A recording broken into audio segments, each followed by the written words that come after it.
সম্মানিত দর্শক ভাই, যারা নিয়মিত আমার ভিডিও দেখেন তাদেরকে জানাচ্ছি অনেক অনেক শুভেচ্ছা অভিনন্দন। তো যারা আবার নতুন তাদের জন্য রয়েছে অনেক অনেক ভালোবাসা।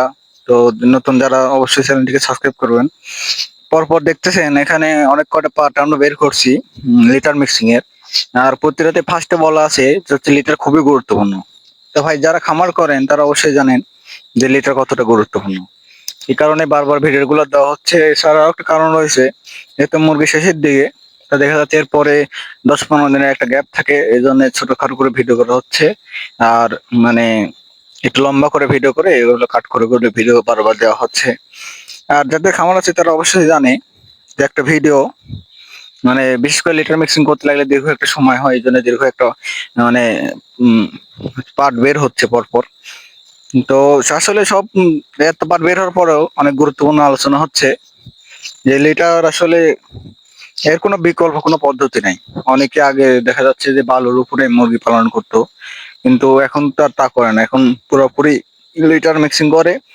এর মধ্যে প্রায় 30% লোক আপনার হচ্ছে ধানের যে গুঁড়া এগুলা ব্যবহার করে। এছাড়া বাকি সব মনে করেন হচ্ছে কাঠের গুঁড়া, যেগুলো আমরা ঘুন বলি, এগুলা ব্যবহার করে। বর্তমানের বাজারে এগুলোর দাম একটু বেশি, কিন্তু চাহিদার জন্য দামগুলো বাড়ছে, কারণ এগুলো খুবই গুরুত্বপূর্ণ খামারের জন্য। বিশেষ করে এগুলো মুরগির ওজনে খুব ভালো একটা প্রভাব ফেলে। দেখতে পাচ্ছেন মিক্সিং করার পরে মনে হচ্ছে পুরো ঘরে একদম নতুন হয়ে যাচ্ছে। এরপরে একটা ভিডিও দেওয়ার চেষ্টা করব, ওটাতে পুরো ঘর একদম মিক্স করা হয়ে যাবে। দেখতে পাচ্ছেন আমি কিভাবে মিক্স করতেছি, ডিঙ্কারে যেন কোনোভাবে ময়লা না যায়।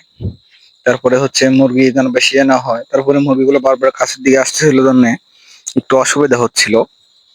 তো যাই হোক, সবকিছু বাসায় রাখার চেষ্টা করতেছি। আর লিটার গুলো আমি একদিন দুদিন পর পরে মিক্সিং করি, অ্যাডজাস্ট করে পরপর কয়েকটা পার্ট ছাড়তেছি। এরপরে হচ্ছে লিটার মিক্সিং করার আর ছাড়বো না, একদম পরের চালানে একদম বাচ্চা থেকে হবে দেখাবো। তো শুরু থেকে যারা ভিডিও দেখছেন আসলে সবাই বুঝতে পারছেন যে হচ্ছে এখানে কোনো বিষয় গোপন করা হয় না, কারণ অনেকের খামারে অনেক অনেক মুরগি মরে, তারা দেখায় না।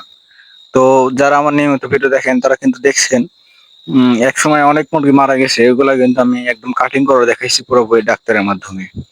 তো এখন আর হচ্ছে মোর ভিডিও এই জন্য দেখাচ্ছি না, কারণ এখন দুই একটা করে মুরগি মরে, এগুলা হচ্ছে দেখানোর কোনো মানে নেই আর কি, বা হচ্ছে বড় কোনো সমস্যা নাই।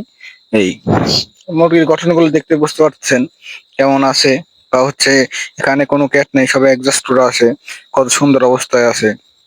তো এই ছিল আজকের মতো। আগামী দিনে আরেকটা ভিডিও ইনশাল্লাহ লিটারের আপনাদের মাধ্যমে তুলে ধরা হবে। তো সবাই দোয়া করবেন আমার জন্য, আর চ্যানেলটিকে ফলো করবেন অবশ্যই।